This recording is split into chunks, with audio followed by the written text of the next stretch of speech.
엄마가 변했어요. 안정환 수필집. 3. 내 생의 값진 날. 뿌리. 새로 단장된 넓은 마당을 들어서니 조금 전 산에서 보았던 서운한 마음이 조금은 풀리는 것 같았다.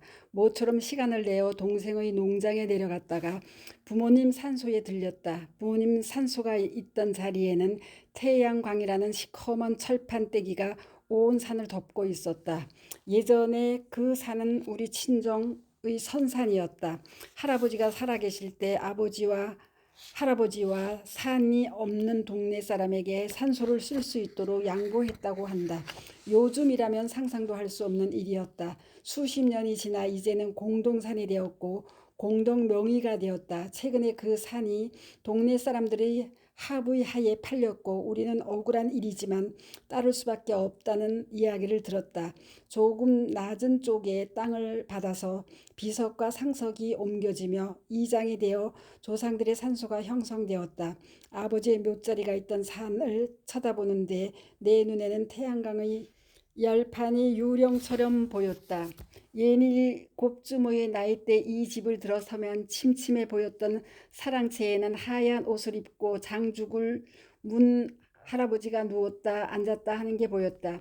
그에 비해 자그마한 키에 나렵한 할머니는 늘 바쁘게 종종걸음을 치고 있었다. 큰 머슴, 작은 머슴, 식구들이 많았고 부를 때는 부엌에는 까만색의 1인용 밥상 여러 개가 벽을 뚫은 긴 통나무 2개, 시렁 가로가 나란히 있는 시렁에 올려진 게 보였다. 그날은 할머니가 내몰다시피 보리밥에 어린 날을 데리고 나갔다. 들판에는 누렇게 보리가 익어 있었다. 바쁜 보리 추수철이라 갑자기 낯을 지어준 할머니는 내게는 관심도 없었다. 시커먼 팔자 눈썹을 한 할머니는 다정한 것은 고사하고 참 무서웠다. 어른들이 하는 대로 보리대를 한 움큼 잡아쥐고 낫지를 했다. 설렁하는 느낌이 전해오며 왼쪽 집게 손가락에서 피가 솟구쳤다. 누구의 도움인지는 몰라도 손가락을 움켜쥐고 집으로 달렸다. 할아버지는 흐르는 빨간 피 위에 담뱃가루를 뿌리고 꽁꽁 묶어 주었다. 할머니는 무서웠고 담배 냄새 나는 할아버지는 자상하고 포근한 인상이라는 생각이 들었다. 읍내의 우리 집과 농사를 짓는 할머니 집은 걸어서 1시간 거리에 있었다. 명절이면 3대가 모인 식구들이 어마어마했다. 가까이 사는 우리 형제들에게 할머니는 엄하게 했고 모처럼 오는 도시의 사촌들은 예뻐하는 것 같아서 내 마음 한구석에는 팔자 눈썹 할머니를 싫어했었다. 난폭불이 여기저기 걸리고 낮 동안의 소용돌이는 어디 가고 바로 뒷산의 나뭇잎 부딪히는 소리만 낮게 들리는 고고한 밤이 오면 할머니가 가끔 구수한 이야기를 들려주었다. 그때는 우리 할머니가 아닌 이야기 주머니로 변신한 요술 할머니처럼 보였다. 아이가 자라 결혼을 하고 20여 년이 흐른 뒤 친정에서 인감을 떼어 보내라는 연락이 왔다. 윗대 어른들은 영면하시고 번성했던 할머니 집은 구멍이 숭숭 난 창호지 문살이 뒤틀린 채 방치되어 있었다. 1992년 큰 아버님이 300여 평 가까운 조상의 얼이 담긴 기역자 이 집을 위채만 증축을 하는데도 동의가 필요하다는 거였다. 아래채는 민속촌처럼 그냥 두었고 위채는 안시 가족들이 언제라도 와서 쉬어갈 수 있게 리몰데링을 하였다. 몇 해 전 동생들과 이곳에서 휴가를 보내기로 합의가 되었다. 쉬어갈 방 2개와 거실 청소를 하고 나서 한쪽 벽을 보니 한 의원을 하신 증조부님이 고종 때 문관과 무관을 지냈다는 교지가 붙어 있었고 한지에 달 그림이 그려진 한 편의 시도 붙어 있었다. 한쪽에는 고인이 되신 큰 아버님의 상패함과 메달함도 있었다. 동생의 설명에 의하면 증조 부님이 남기신 약장, 한의서 같은 유물과 유품이 도둑을 맞기도 하고 남은 것은 시와 군에 기승을 하였다고 했다. 조상을 기리면서 남다른 자부심과 뿌듯함을 느끼는 날이었다. 지난해 갔을 때는 사람이 살지 않는 집이라 폐허 같았다. 아무리 관리를 잘해도 마당에는 잡초가 키 높이로 자라나고 거미가 집을 짓고 온갖 죽은 벌레들이 번데기가 흩어져 있었다. 태양광 때문에 우울했던 누나한테 동생이 새로 단장된 집을 보자고 했다. 허물어져가는 담을 헐어내고 하얀 펜스로 울타리를 하고 대문을 만들었다. 마당은 잡초를 뽑아내고 시멘트로 바닥을 하였다. 증축을 할 때 계단과 계단의 양쪽을 지키게 만든 두 마리의 거북이도 깨끗하게 단장을 하여 마음이 흡족해졌다. 이씨 집성촌이었던 동네의 중앙에 높게 자리 잡은 고택은 이제 빛이 나기 시작했다. 아버지의 형제들이 번창했던 시기에 집안에 큰일이 있거나 명절 때면 집집마다 선물을 돌리는 걸 보며 자랐다. 우리만 성씨가 다른 타성이었지만 동네 사람들에게도 늘 당당하고 떳떳했던 기억이 났다. 흐뭇한 마음으로 말끔히 단장된 마당에 들어서니 옛 주인은 떠났지만 초가을에 익다만 감이 뚝 하고 떨어진다. 긴 대나무 빗자루를 찾아 떨어진 감들을 쓸어 한쪽으로 모았다. 문무관을 겸비했다는 증조 할아버지가 타고 다녔다는 딸가닥 딸가닥 하는 말발굽 소리가 어디선가 들려오는 듯했다. 아직 살아계시는 연로한 삼촌들이 관리하고 내 동생들이 가까이서 보살피지만 앞으로는 이 집이 어떻게 될지 아무도 모른다. 60여 년 전 꼬맹이가 기억한 자락 붙들고 이 집에 들어섰듯이 또한 세월이 흘러 누군가가 할머니 기억 한 가닥 잡고 감나무 아래 서 있을지도 모른다는 생각을 해본다. 그래도 오늘은 조상의 숨기를 느꼈고 출가 외인이라 하지만 수능 안씨의 뿌리를 찾아 자부심을 느끼는 하루였다. 2021년 10월 교육법 친손자 부성이가 초등학교에 입학했다. 마침 학교가 우리 아파트 담벼락과 맞붙어 있어 가까워서 너무 좋다. 오늘이 셋째 주인데 아직도 아침이면 며느리가 학교에 데려다 주느라 분주하다. 올해 4살 외손녀 가원이가 어린이집에 들어갔다. 제 어미가 데려다 주는데 울면서 안 떨어지려고 해서 일주일째 혼이 나고 있다는 전화를 받았다. 아이들 삼남매를 키우던 때가 떠오른다. 아침마다 도시락을 싸고 준비물을 챙겨주고 딸들은 예쁜 리본으로 머리도 묶어줘야 했다. 그때는 힘들었지만 지내놓고 나니 아름다운 추억이 되었다. 새 아이를 키울 때 기억에 남는 얘기를 한 가지씩만 해보려 한다. 맏딸 호야는 씩씩해서 초등학교 입학식 날 딱 하루만 데려다 준 기억이 난다. 호야가 입학을 하고 열흘 뒤 막내 아들을 출산했으니 따라다닐 수도 없었다. 맛이라서 그런지 동생들도 잘 돌보고 모든 일에 적극적이고 학교 생활도 잘했다. 대학교에 입학하고 좀 지난 어느 날 집에 가니 누런 사자 한 마리가 누워 있는 줄 알았다. 자세히 보니 호야가 아닌가. 웬일이냐고 물으니 모 잡지사에서 신입생 인터뷰가 있는데 특징 없는 얼굴을 튀려고 노란색으로 머리를 염색하고 사자머리 커트를 하였다는 거였다. 황당했지만 그 마음을 존중해 주었다. 둘째, 쩡아는 위로 언니 아래로는 남동생이 있으니 본인이 늘 손해보고 불이익을 당하고 있다는 생각을 해서 애정에 목마른 아이 같았다. 7살 때 다니고 있던 유치원에서 연락이 왔다. 조금 다쳤으니 유치원에 나와 보라고 했다. 가서 보니 아이 입술이 부풀어 올라 2배가 되어 있었다. 깜짝 놀라 물어보니 계단에서 넘어졌다고 했다. 아래 앞니 2개 중 한 개는 3분의 1, 한 개는 3분의 2가 부러져 있었다. 내가 영구치라 하는데도 선생님은 자꾸만 유치라 우기고 있었다. 책임이 커질 것 같으니까 아마 그렇게 믿고 싶었나 보다. 놀란 선생님들은 피범벅이 된 퉁퉁 부은 입술을 조금 가라앉히고 진정된 후에 연락을 한 거였다. 너무 늦게 연락을 한 탓에 치과에 갔는데 한 개만 신경을 살릴 수 있다고 했다. 그때는 유치원의 한마디의 질책과 원망도 못하고 지나갔는데 커가면서 이를 볼 때마다 화가 났다. 아이는 부러진 이를 감추느라 잘 웃지도 못하고 그게 컴플렉스가 되었다. 고등학교에 들어가서야 이를 반듯하게 고쳐주었다. 막내 아들 빼앗는 순하게 자랐다. 있는 둥 마는 둥 하였다. 세 번째 아이라서 엄마의 열정도 식어 있었고 모든 것에 무뎌져 있을 수도 있었다. 5살 때 2살 많은 작은 누나와 같은 유치원에 다니던 어느 날 눈 주위가 온통 시퍼렇게 멍이 들어서 왔다. 누가 그랬느냐고 따지러 가야 되나 고민하고 있었다. 어린이 보호 차량에서 만난 선생님께 눈 주위의 상처를 물어보려고 선생님이 먼저 우리 아이와 싸운 아이의 상처가 더 컸다고 해서 아무 말도 못하고 그만두었다. 집 앞 횡단보도를 아들과 손잡고 건너는데 모르는 아줌마가 제가 작은 별반 대장이네라고 손가락으로 가리키며 말하였다. 그게 우리 아들한테 하는 소리였다. 나쁜 쪽으로 말하는 것 같지는 않았다. 작은 별반대장이란 소리가 믿기지 않았지만 자기 밥그릇도 뭐 찾아 먹을 줄 알았던 아이였는데 은근히 안심이 되었다. 우리 아이들 키울 때와 달리 생활 수준, 교육 방법이 많이 달라지긴 했지만 자식들이 동동거림에 쓴웃음이 나왔다.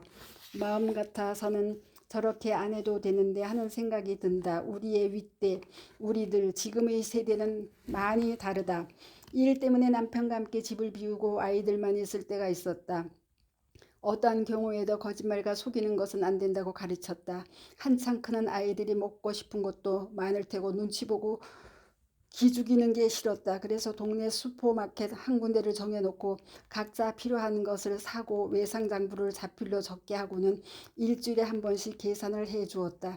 집에서는 용돈 장부를 적으라 했더니 중학교에 다녔던 큰아이는 용돈 기입장에 유흥비 얼마라고 적어 놓았다. 무슨 뜻으로 적었는지는 모르지만 솔직하라고 가르쳤으니 나무랄 수도 없었다. 요즘 펜트하우스란 금토 드라마를 흥미있게 보고 있다.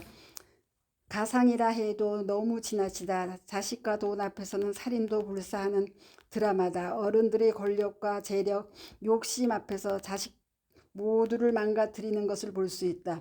둘째 쩡아 만삭 때 살던 집이 지대가 높아 계단 있는 골목을 오르내릴 때 힘에 붙였다. 살림미천 큰딸은 힘든 엄마를 도와 대여섯 살 때부터 엄마 심부름을 다녔다. 심부름을 시키면 콩나물, 두부 등 반찬거리를 야무지게 사왔다. 요즘 시절이면 아동학대로 신고가 들어올지도 모르겠다. 큰딸 호야는 며칠 전에 엔서 북이라는 잡지에 N 잡너 20명 안에 들었다고 인터뷰한 것이 실렸다.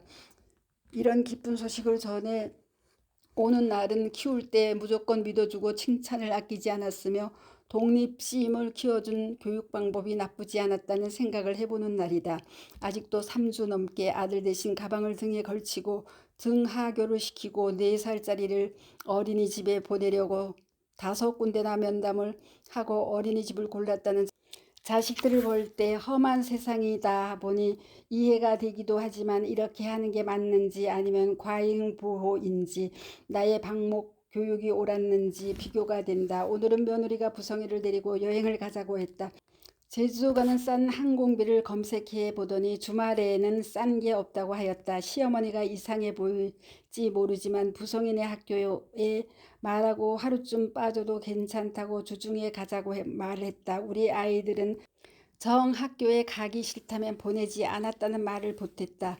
어떤 게 좋은 교육 방법인지 정말 모르겠다. 정답은 없다는 생각을 해본다.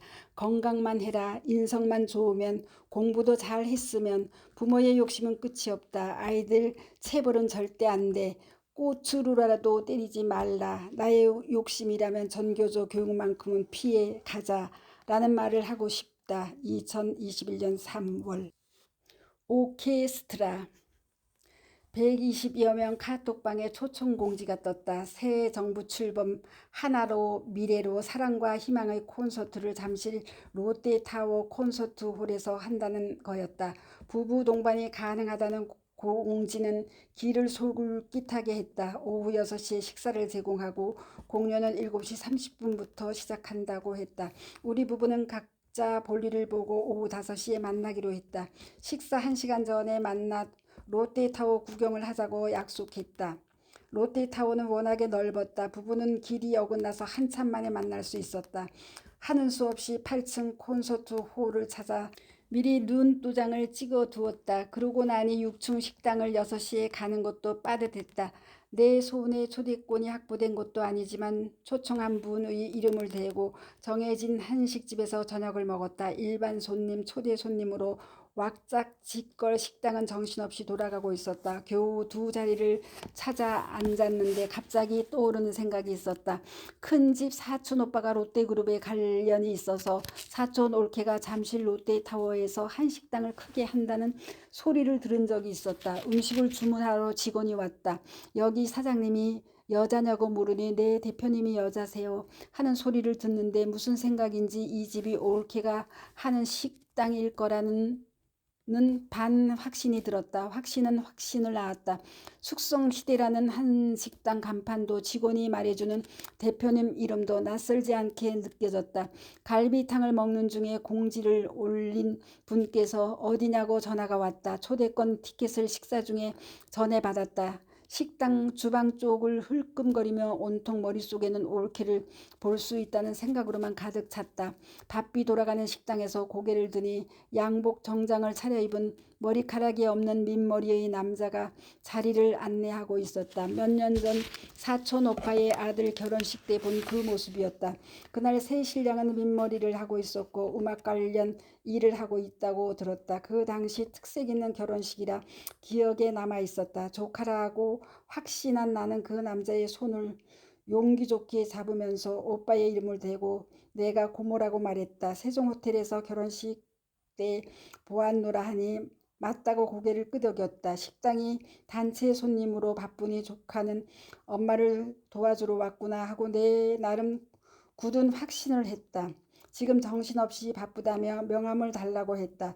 서로 명함만 주고받았다. 그 사람은 조용할 때 꼭 전화하겠노라고 말하며 다른 좌석으로 옮겨갔다. 이렇게 되니 오랫동안 보지 못한 손이 사촌 올케가 보고 싶어졌다. 기억이 가물되지만 나보다 나이도 많을 텐데 지금 보지 않으면 영 기회가 오지 않을 것 같아 초조해졌다.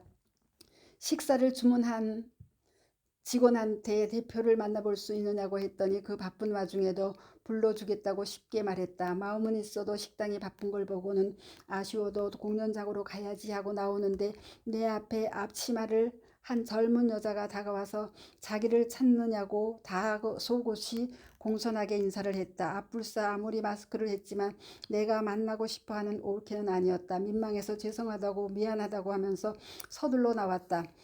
시간이 넉넉하니 8층 공룡장을 여유있게 찾아들었다. 자리를 잡으니 스테이지가 가장 잘 보이는 2층 좌석 가운데 있는 로얄석이었다. 처음으로 와본 2036석의 콘서트 홀은 웅장했다. 홀 중앙 건너편에는 양복 정장에 빨간 넥타이를 맨 솔리데오 장로 합창단, 그 윗줄에는 하얀 드레스를 갖춰 입은 여성 합창단, 베토벤 합창단 등이 객석을 채우고 있었다. 공연 중에 큰 발기는 한 듯 내가 말했다. 연주자들 중에 마스크 끼지 않은 사람도 섞여 있다고 하니 현악기는 마스크를 착용하고 관악기는 미착용이라고 남편이 대답했다. 아 맞아 나팔, 가로 플루트, 트럼펫, 클라리넷, 호른 등 가로는 마스크를 낄 수가 없지. 혼잣말을 한다. 마스크 시대의 단면을 여기서도 본다. 연미복을 입은 지자가 나오고 프라임 필하모닉 오케스트라의 연주는 봄밤을 길게 수놓았다. 소프라노, 테너, 바리톤의 노래가 끝날 때마다 뜨거운 박수는 그칠 줄 몰랐다. 베이스와 소프라노, 듀엣의 살짝이 없소에는 코믹한 물 선사했다. 두 남녀의 화음은 고막을 찌르며 눈과 귀를 즐겁게 했다. 청춘과 합창단 모두가 모인 콘서트 홀. 마지막에는 희망의 나라로 이 노래로 한마음 한뜻이 되어 무대를 찢었다. 조금 전 식사 중에 일어난 해프닝은 언제 일어났느냐는 듯이 오케스트라가 연주하는 열강의 도가니 속에 묻혀버렸다. 이틀 뒤 조용한 날 식탁에 앉아 우리는 오케스트라 공연에 간 날을 떠올리고 있었다. 가방에서 조카라고 생각하며 받은 명함을 꺼냈다. 조카는 안 쌓여야 하는데 윤씨 성을 가진 새 명함이 나왔다. 그날 일어난 일은 경솔한 내가 지레짐작해서 빚어낸 사건이었다. 벚꽃 휘날리는 그날 밤에는 프라임 필하모닉 오케스트라 단원들의 연주에 행복했다. 피나는 연습에 의한 절도 있는 하음에도 감격했다. 나의 연습 없는 인생에 화음은 계속된다.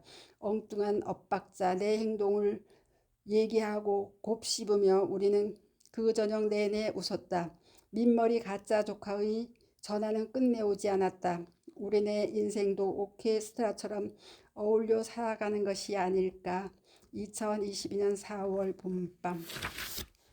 팥주머니 사랑. 별로 크지도 않고 무겁지도 않은 택배가 도착했다. 내용물이 궁금했지만 겉 상자엔 발송인 이름도 없어서 조심스레 상자를 열었다. 양쪽에는 긴 꼬리가 달린 검정천에 쌓인 팥주머니가 나왔다. 팥의 효능을 설명한 설명서가 나왔고 전화를 걸어 확인해보니 우리 연맹회 회장님이 회원들에게 선물한 팥주머니였다. 팥은 비타민, 미네랄 등 영양소가 많아 몸에 좋은 여러 가지 효능이 있고 팥주머니는 어혈을 풀어주고 독소를 빼주며 부기를 내려주어 몸에 많은 도움을 준다고 한다. 고맙다는 인사를 문자로 보내고 그 즉시 실험에 들어갔다. 팥주머니를 살펴보니 총 무게가 800g의 긴 직사각형 모양으로 바느질한 방 하나에 팥 100g씩 8개의 방에 나누어져 들어있다. 설명서대로 돌돌 말아서 전자레인지에 2분간 돌리니 구수한 팥 냄새가 온 실내에 퍼진다. 따끈따끈한 주머니를 배에 두르고 안마기 위에 누우니 천국이 따로 없다. 따스한 온기가 몸속으로 스며들며 피로가 싹 가시는 걸 느끼게 한다. 팥주머니를 제작한 분의 말은 한의학을 전공한 미국에 있는 딸이 엄마한테 이 사업을 권했다고 한다. 효능도 좋지만 반영구적이란 말도 잊지 않는다. 미국에서는 의외로 흑인 백인도 애용하며 엄지척을 한다고 했다. 얼마 전 둘째를 출산한 둘째 딸과 산후 바라지로 고생하는 사돈과 큰딸 남편, 병수발로 고생하는 지인을 위해 5개 주문을 넣었다. 값이 비싸지도 않아서 선물하기도 좋고 써본 사람들은 팥 향도 좋고 효과가 좋다고 알려온다. 차를 가지고 외출할 때에는 따끈하게 데워서 별도의 가방에 넣어 가지고 다니며 애용한다. 얼마 뒤 검사와 수술로 병원에 입원을 하게 되었다. 그때도 팥주머니 사랑은 계속되었다. 시간 날 때마다 주머니를 데워 한 몸이 되었다. 3인실 방에 막 수술한 40대 젊은 여 환자가 들어왔는데 통증으로 밤새 고통 속에 울고 있었다. 그 다음 날 정신을 차렸을 때 따끈한 팥주머니를 수술베이에 놓아주었더니 통증도 많이 완화되고 너무 좋다고 한다. 친정엄마도 함께 한다고 해서 2개를 주문해 주었다. 아무리 명의 명약이 있어도 경험을 해보지 않고는 좋은 곳을 모른다. 내가 경험해 본 결과로 자신 있게 권할 수 있었던 것 같다. 수술 뒤 병원에서는 수술 부위에 바르라고 보습제를 주었다. 보습제는 깊은 속살까지는 효능이 미치지 못하는 것 같았다. 그때 팥주머니가 떠올라 수술 자국 위에 올렸더니 멍울도 빠지고 자국도 희미해지는 걸 느꼈다. 여름을 지나고 가을바람이 솔솔 불어오니 팥주머니가 또 그리워진다. 배 위에 올리면 소화도 잘 되고 잠도 잘 온다면서 남편은 다리 위나 배 위에, 아들은 목 뒤에 올려놓기를 좋아하는 식구들의 팥주머니 사랑이다. 떡에 들어가는 팥고물도 여름에 팥빙수 속에 들어있는 통 단팥도 정말 맛있다. 평소에 팥죽도 참 좋아한다. 팥은 먹는 즐거움도 있지만 몸에 유익한 의료기 역할도 하는 것 같아서 더욱 좋다. 팥주머니를 보내주시고 알게 한 지인에게 무한 감사를 드리며 그 팥주머니 사랑은 영원할 것 같다. 오늘도 팥주머니와 한몸이 되어 잠자리에 든다. 2020년 10월 가을. 황금기.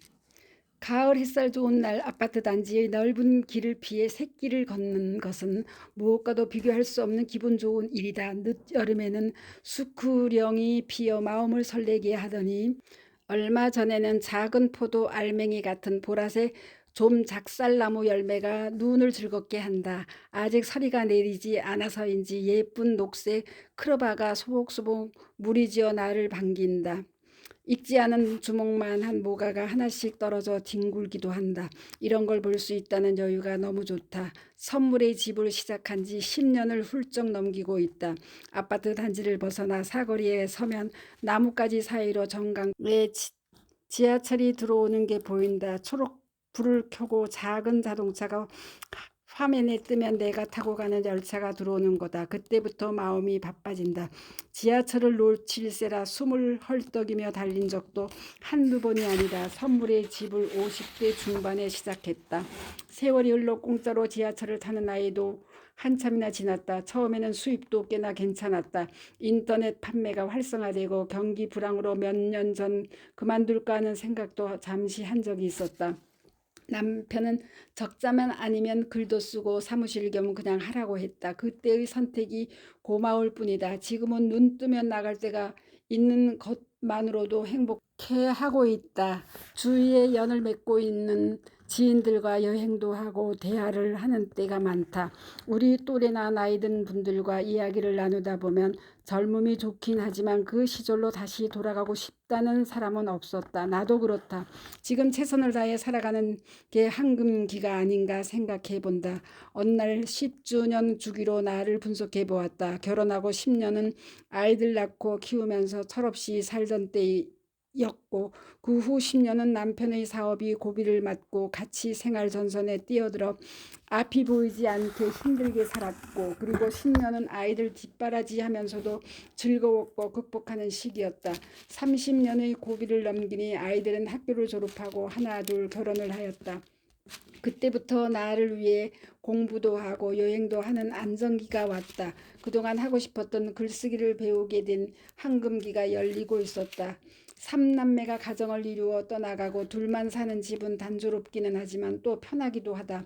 후덕해진 몸매의 뒷모습을 거울에 비춰보는 내게 남편은 뭘 보느냐고 그냥 네모다라고 하였다.